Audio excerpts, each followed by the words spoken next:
Hi guys, James at RampantLionReviews again for you today with another beer review. For this one, we are going to stick to Sweden and we're going to return to a brewery that's featured on the channel many times before. I've had some really nice beers from these guys over the last couple of years. They are still a relatively new brewery to the Swedish craft beer scene, but I think it is most definitely fair to say that this brewery are best known for their different kinds of juicy, fruity, modern, Nordic, smoothie, whatever you want to call them, sours. So the one that we're going to have a look at today is a new iteration of a very good beer that we had from them maybe about a year ago, if memory serves me correctly. It uses a different sort of fruit in comparison to the most of the ones that we've had from them recently, and yeah, it is supposed to be pretty nice. It's one of their latest releases through Systembolaget here in Sweden. So curious to see what this one's going to have in store for us. Hopefully it's another good beer, hopefully it makes for an interesting review, and as always I hope that you guys enjoy my take on this one as well. So yeah, for this review then, we are going to head to Arlöv, which is a bit to the southwest of me here in Lund, on the way to Malmö, and we're going to have a look at another beer from Elmeleven. So this particular beer is called Alien Future 2. It comes in at 6.5% ABV, it's a triple fruited Gose this time, and it contains passionfruit, mango, lemon and licorice. So yeah, this should be quite nice. But the original Alien Future, like I say, I think that was about a year ago they released that. That one was 7.5%. It had all the same fruits and the licorice in it as well, but it also had a little bit of vanilla in it, and it was 7.5% rather than 6.5%.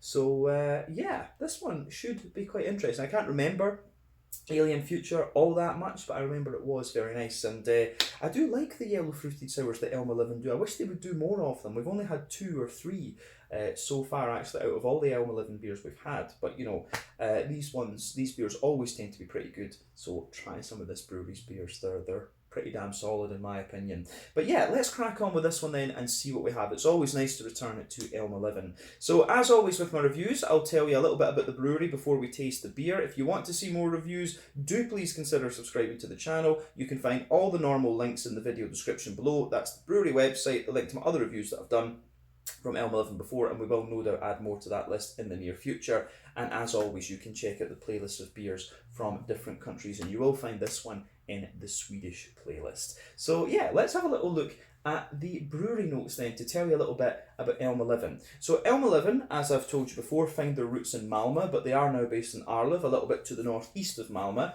and the company was founded by Anders Kvist. So he started his brewing project a few years ago in 2016, and he says that he views his brewing mainly as a sort of artistic expression.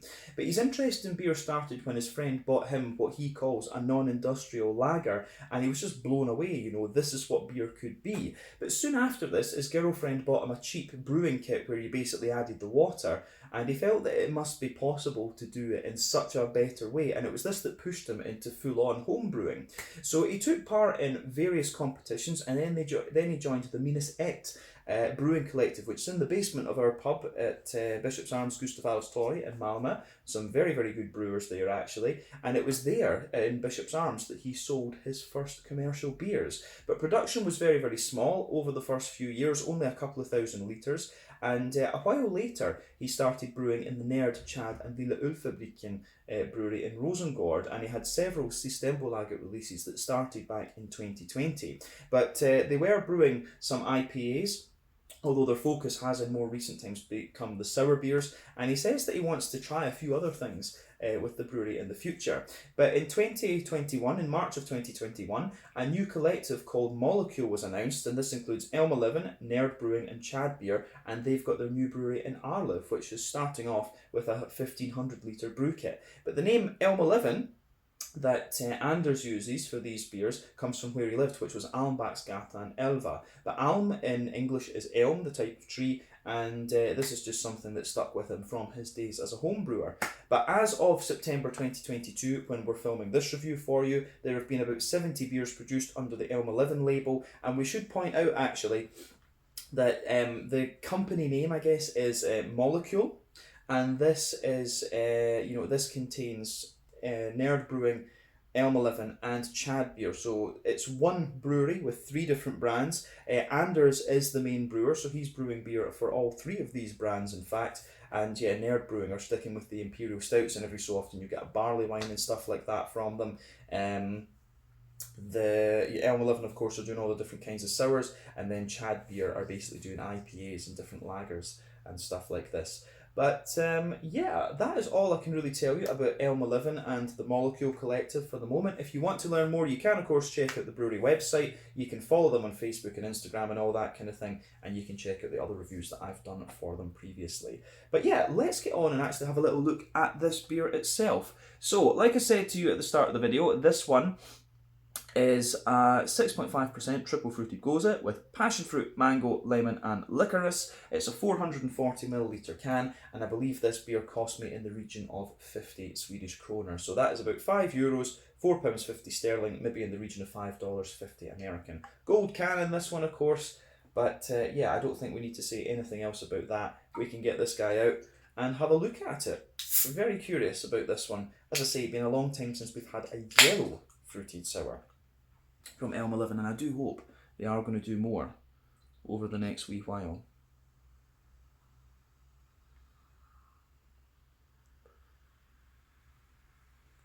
So, oh, that's got quite a bit of carbonation in it.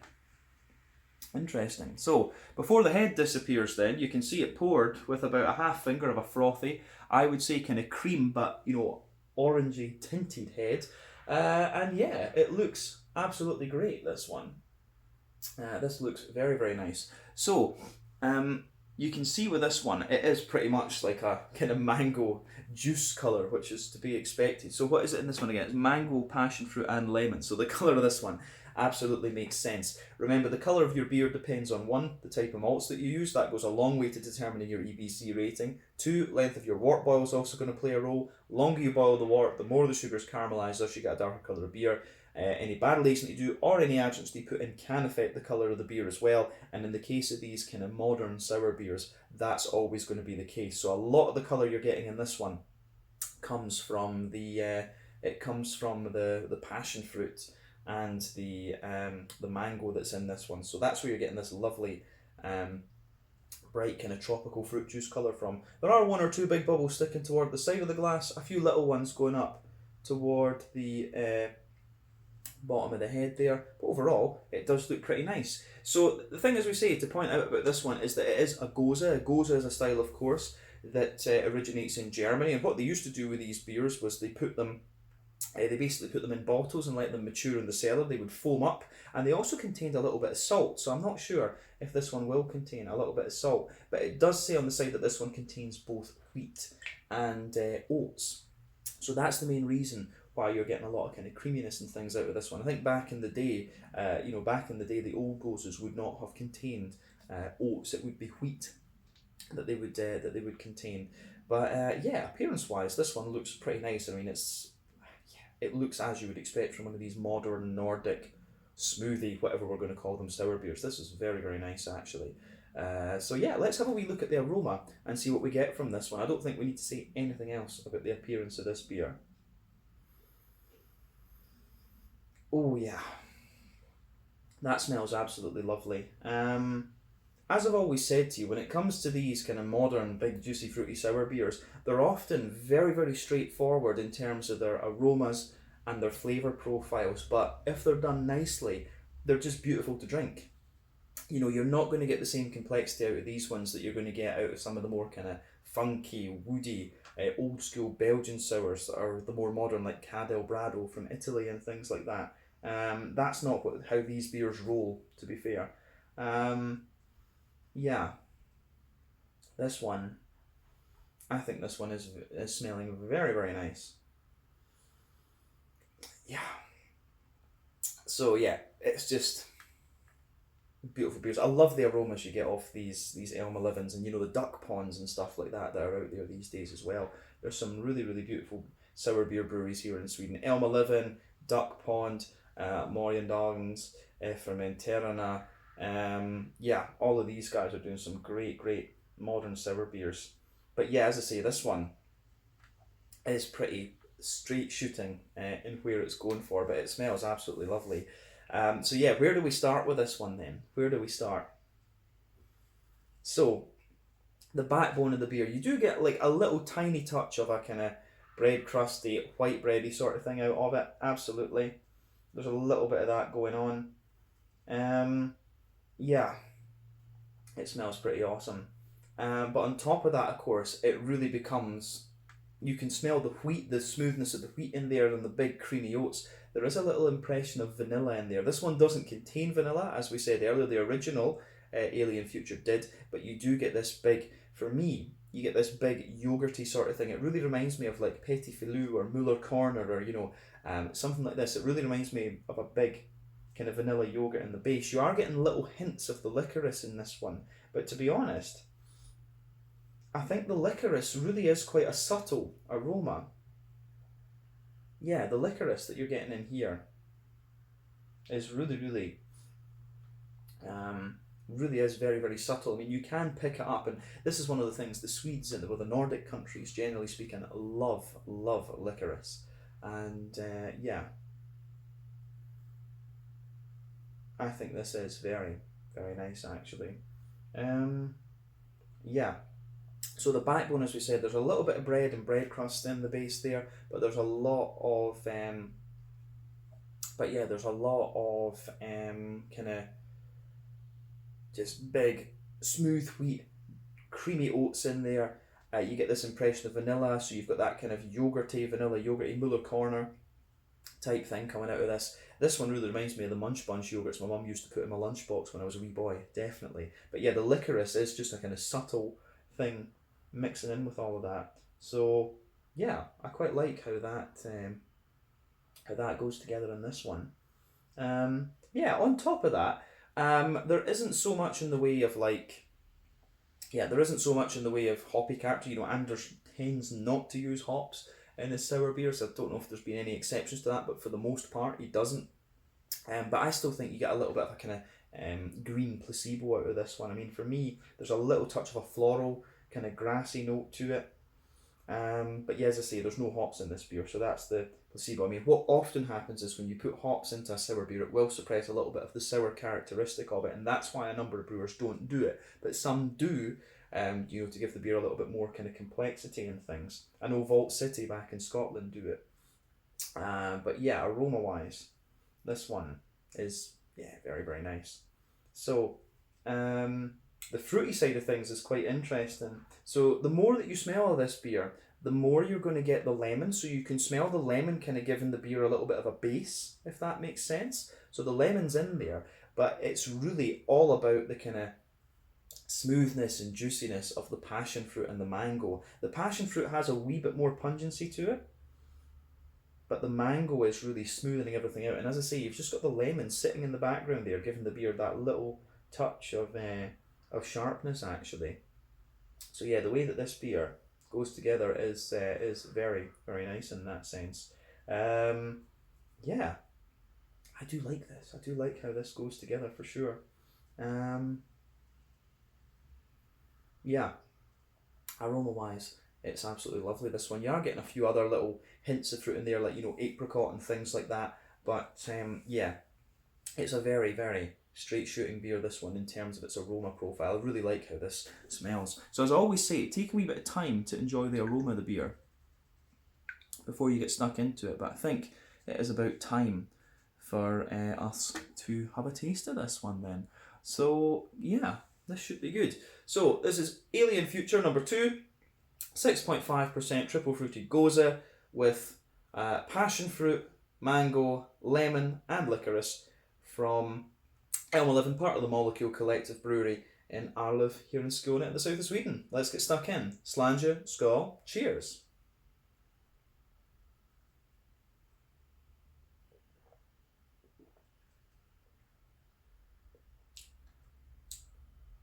Oh yeah. Yeah, another solid beer from Elmeleven. At this point, I wouldn't expect anything less from these guys. Anders really knows what he's doing with this style. It's great.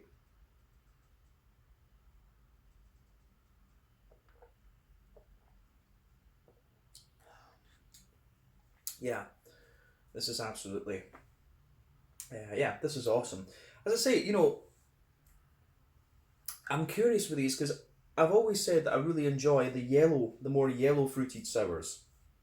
that Elmeleven do, and they're always great. But maybe it's just the fact, I do wonder, is it maybe the fact that most of the sours they do are kind of red, red fruited sours, if we can call them that, and maybe having something a wee bit different is a bit of a novelty. But I would love to see them do. I would love to see Anders play around with, like yuzu and dragon fruit and all the really random things. I think that would be really fun for him. Because the beers are always good, and I always enjoy doing my my Elmeleven review every month, because we always at least have one to look at on the channel. So yeah, I think I would love to see him play around and do a few fruits that he's not used before and things, and experiment a little bit more like that. But also some more yellow fruit sours, like a pineapple sour or something like this, would be really interesting, because he's not. I don't think he's experimented that much with the more yellow fruits. So yeah, I think that could definitely be a very interesting thing to do. But this is lovely, so it gets a big thumbs up from me. Another just solid beer from Elmeleven. As I said, it's quite straightforward in terms of its flavour profile, but it's just really nicely done.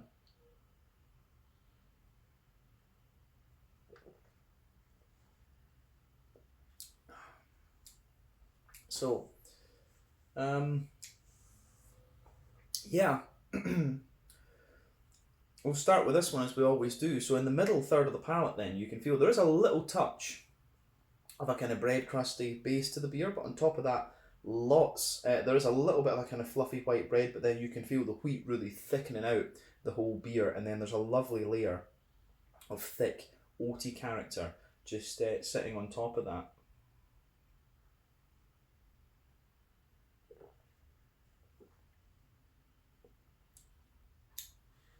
So yeah, the interesting thing is that toward the front of that middle third of the palate, you get this lovely kind of there is a little bit of that more, you can feel a little bit the licorice coming out, and I think the licorice, as I say, it takes a bit of a, they're always quite good at Elmeleven in the way they use licorice, but this really takes a bit of a back seat, and it comes out a little bit more the further you go into the aftertaste, but you do get just a little impression at the front of that middle third of your palate. You do just get a little bit of an impression of you get a little bit of an impression of the kind of the licorice coming out of it, and you also get a little bit of that vanilla sort of thing. So with the oats, you're getting this lovely kind of creamy oaty thing in there. In the middle of the palate, you do get a little touch of that Werther's Original butter candy, butterscotchy type thing coming out of this beer. But yeah, as you move further forward from that, you get a little bit of vanilla.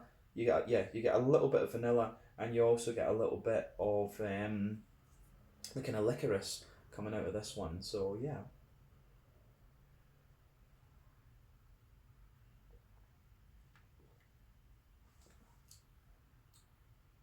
So yeah, the way that goes together is really nice. This one, to me, it's interesting. It feels a little bit lighter in its mouthfeel, and I remember some of the other Elmeleven ones being, but I think, I do think it works. I had this chat with Anders at one point, actually, where I said to him, I thought the mouthfeels had been getting a little bit lighter, but I wonder if it's just me, kind of my palate just adjusting to these beers and getting more used to them, so they just don't feel as thick as they used to back in the day. But as I say, this is very, very nice. The mouthfeel of this is great. So back third of the palate, then you get a little touch more of a kind of grainy, bready character in there, but then on top of that, you can feel there is a little bit more of a kind of fluffy white bread, and you can feel the wheat just thickening out the beer a little bit more, and on top of that, you've got some of the kind of yeasty notes to it as well. So yeah.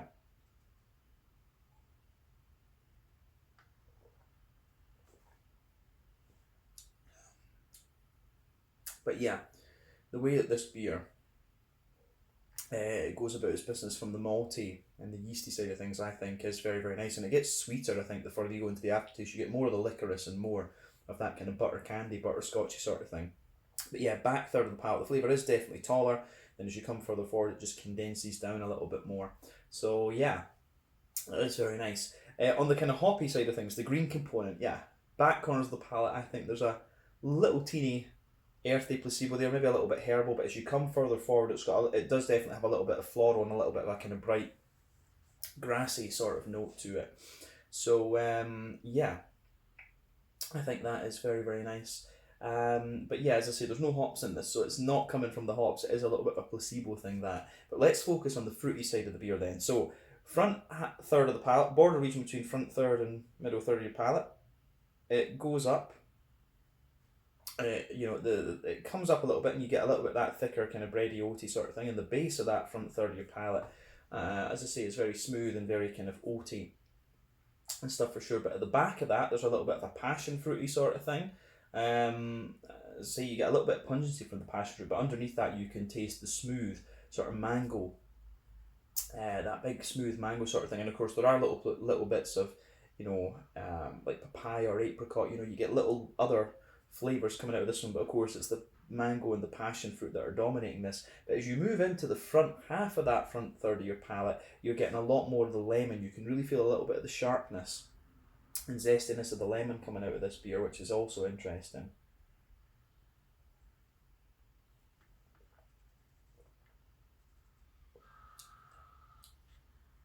But yeah, you can feel that there. But the lemon is actually quite oily. It's not overly kind of puckering or anything like that. And I think, again, it sort of blends in with the whole beer very, very well. Yeah, I'd love to know how Anders actually kind of, with his creative process of the beers, how he gets all of these kind of things. But yeah, as you can see, I don't think we really had a proper look at the artwork earlier. The artwork on these beers is awesome. I need to see if he's got any spare labels and things, because I think that would make quite an interesting background for the channel later on at some point, to have some of the Elmeleven backgrounds there.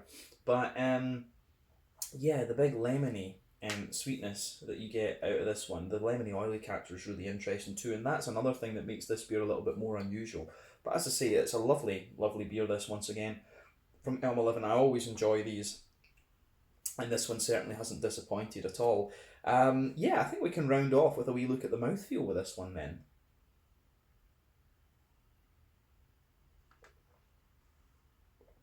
Yeah, so mouthfeel wise, I would say that this beer,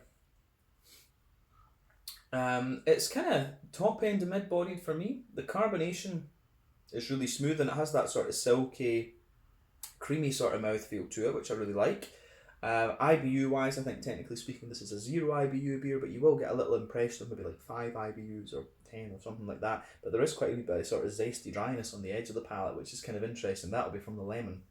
So you do have a little bit of that going on in the beer, but the malt base is lovely and smooth. There's a good degree of creaminess and thickness and slight sweetness to it as well, as we've said. The kind of Werther's Original and the Liquorice notes come out later on. Then you've got these lovely big juicy fruity notes to the beer as well. So yeah, it gets a big thumbs up from me. I've certainly enjoyed this one. So yeah, would not hesitate to drink this again. But as I say, I hope from Elmeleven we see some more kind of unusual fruits used in the beers over the next little while. A lot of them are berry sours, and it's lots of different combinations, which are always interesting, but I would love to see more kind of yellow fruit sours from these guys, and some, more unusual things like dragon fruit or yuzu, or, something like this. I think that would be a really interesting step for Elmeleven to take. But yeah, I think we can leave it at that for this one. So this was the Alien Future version 2, a triple fruited Gose, 6.5% ABV, passion fruit, mango, lemon, licorice, from Elmeleven, part of the Molecule Collective Brewery in Arlöv in Skåne, near Malmö, here in the south of Sweden. I think I got that in the right order. But anyway, thank you again for watching. Check out my social media. Try some of the Elmeleven beers. They are pretty damn awesome. And yeah, I look forward to doing more reviews from these guys in the future. But in the meantime, check out my social media, check out their social media, and I'll catch you guys in the next one. Slàinte, skål, and cheers.